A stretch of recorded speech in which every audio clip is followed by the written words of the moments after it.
রাজ্য বিজেপির সভাপতি সোশ্যাল মিডিয়ায় একটি অডিও ক্লিপ পোস্ট করেছেন, যেখানে দুই ব্যক্তির কণ্ঠস্বর শোনা যাচ্ছে।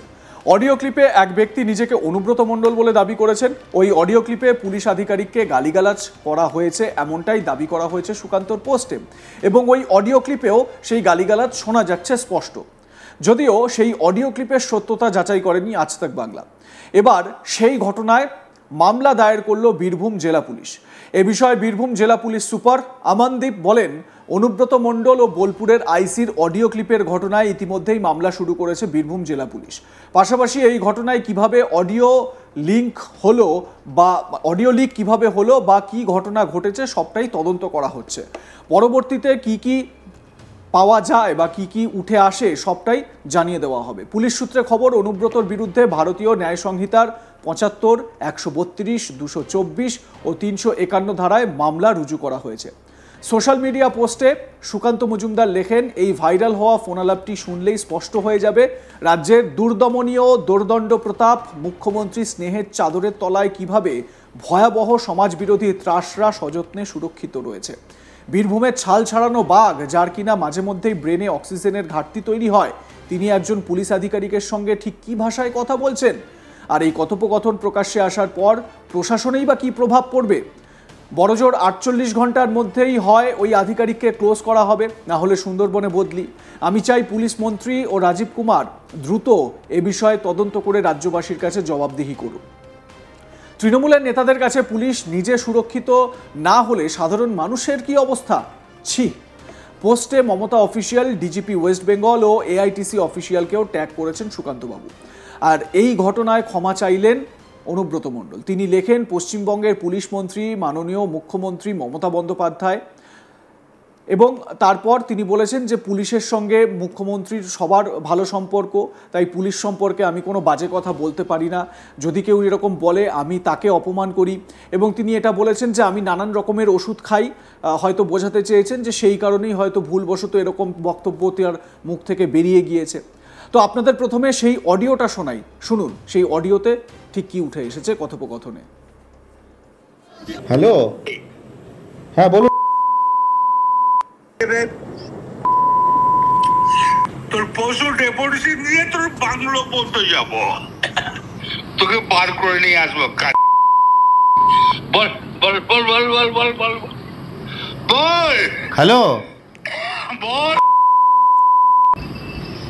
আপনি কি বলছেন? আমি অনুব্রত মণ্ডল বলছি। তোর বউ দারুণ দেখতে, আমার কাছে নিয়ে এসছে এটা। বল বল বল বল বল। তুই ফোনে রেকর্ড করছিস, আমি সব জানি। না না, পশু যখন ডেপুটেশন দেবে না, তোকে কোয়ার্টার থেকে মারতে মারতে নিয়ে আস। না কি হয়েছে, মানে ঘটনাটা কি জানিস না সিঙ্গিতে কি হয়েছে? হ্যাঁ হ্যাঁ, এই পশু তো কাল পশু ডেপুটেশনের ডেট কর, বার করে 13,000 বোলপুরের লোক হয়েছে না? 13,000 12,000 লোক হয়েছে না বোলপুরে? প্রচুর লোক। কথা বলেছি তোর মাকে হচ্ছে রে বউকে। আপনি আপনি আপনি একজন দায়িত্বপ্রাপ্ত লোক, আপনি এভাবে কথা বলছেন? তোর ডেপুটেশন, পশু ডেপুটেশন ডেট কর, ওকে অফিস থেকে ওই ঘর থেকে বার করার দায়িত্ব আমার। রাস্তা করে ধরতো, ধর এটা ফোনে ধর। ফোন করছিস? না না, আমাকে ফোন এসছে, ওরা বলে রেড করতে গেছে তো। রেড করতে গেছে রে তোর বউ। রাস্তা করে ধর, রাস্তা কর। হ্যাঁ হ্যালো, রাজীব কুমার। আমি অনুব্রত মণ্ডল বলছি। সরবে না নাকি? হ্যাঁ, পশু ডেপুটেশন দিয়েছি, মারবে কি মারবো দেখুন। আমি আমার 10,000 লোক হয়েছে বোলপুরে,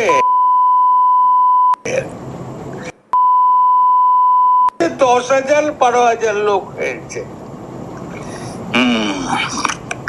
এক কাজলের গু খায়, তাই না? আমাদের ভুল বললাম? আমরা কারোর লোক নই, আপনি ভুল ভাবছেন।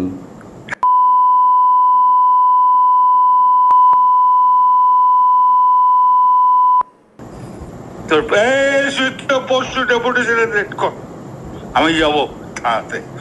ওর চুলের মুঠি ধরে করে আমি বার করে নিয়ে আসবো ওখান থেকে। বার কর, যা। তোর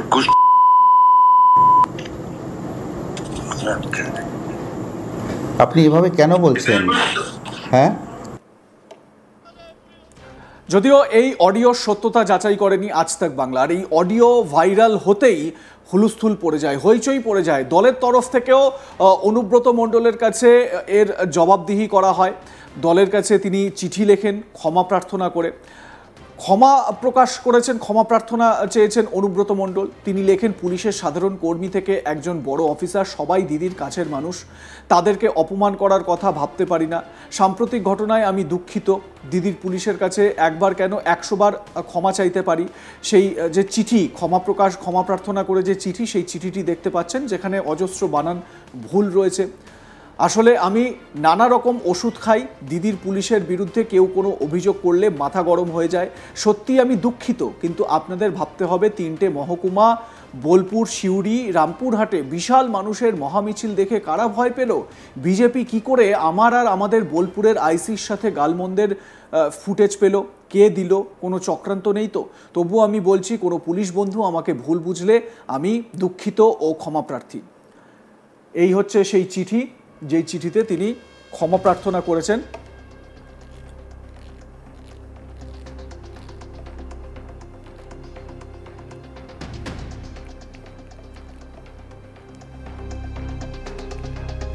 অন্যদিকে দলের তরফ থেকে এ বিষয়ে কি জানানো হয়েছে, দলের তরফ থেকে এক্স হ্যান্ডেলে কি পোস্ট করা হয়েছে, সেটাও একটু দেখাই আপনাদের।